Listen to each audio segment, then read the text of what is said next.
The Whispering Dark Episode 1. When the fog came. They had always said the woods beyond Black Hollow whispered after midnight. Children dared each other to press ears to the wind-worn trees and swear they heard voices.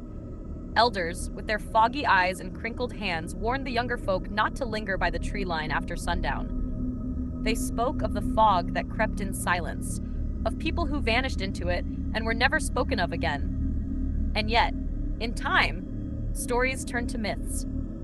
Myths became tales. Tales became entertainment. Until the fog came back.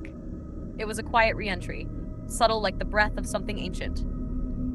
The townspeople of Black Hollow barely noticed the shift at first. It was mid-autumn, after all, when the mountain valley routinely filled with chilly mist.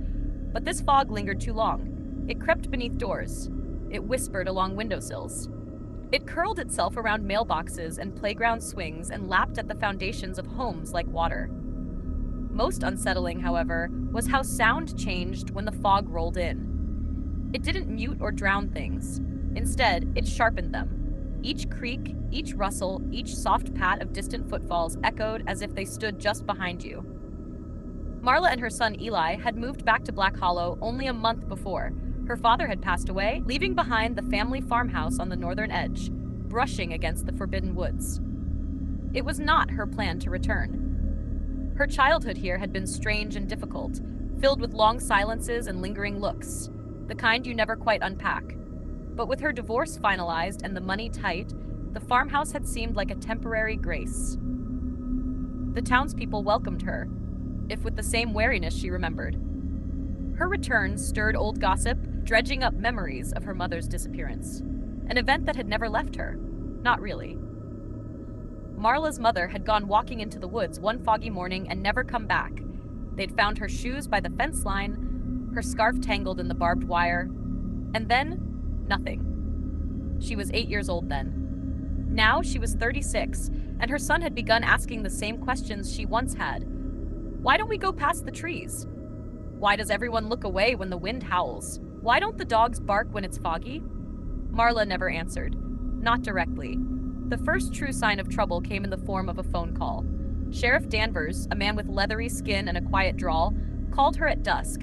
He didn't waste time with pleasantries. "Don't go outside tonight," he said. "Lock your doors, close the curtains, turn off the porch light." When she asked why, his voice hardened. "Because the fog's not natural tonight." It was all he said. And sure enough, by nightfall, the mist had thickened to the point of smothering. It cloaked the fields like cotton gauze. It crawled across the roof tiles and licked at the attic vents. The usual sounds of night, crickets, owls, the occasional far-off coyote, were all absent. The silence was unbearable. Eli couldn't sleep. He lay curled against Marla in bed, his breathing shallow and fast. "There's someone outside," he whispered. Marla froze. She had drawn every curtain, bolted every door, turned off every source of light. Yet the certainty in his voice cut through her like a blade.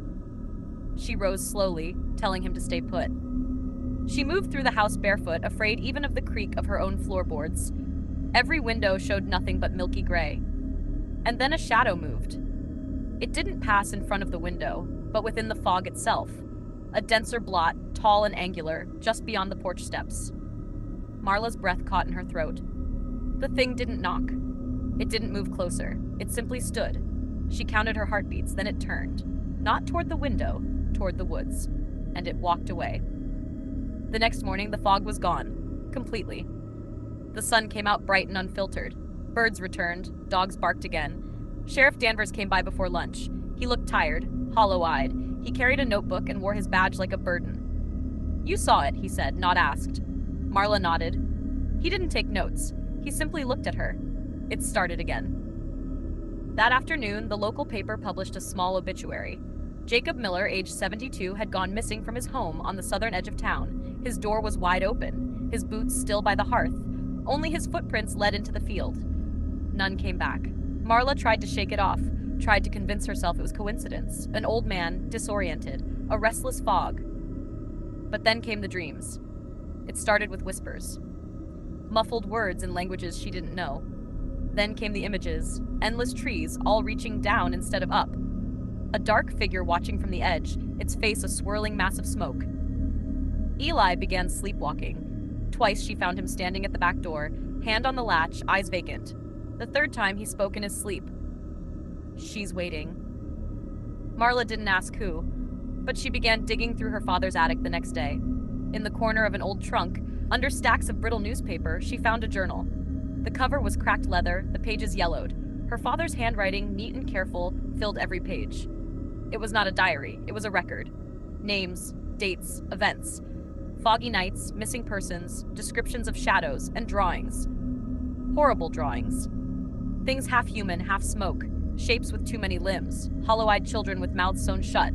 She read for hours, and by nightfall, the fog came again. This time, it bled into the vents. The house chilled despite the fire. The air grew damp and thick. Eli sat upright in bed, eyes wide.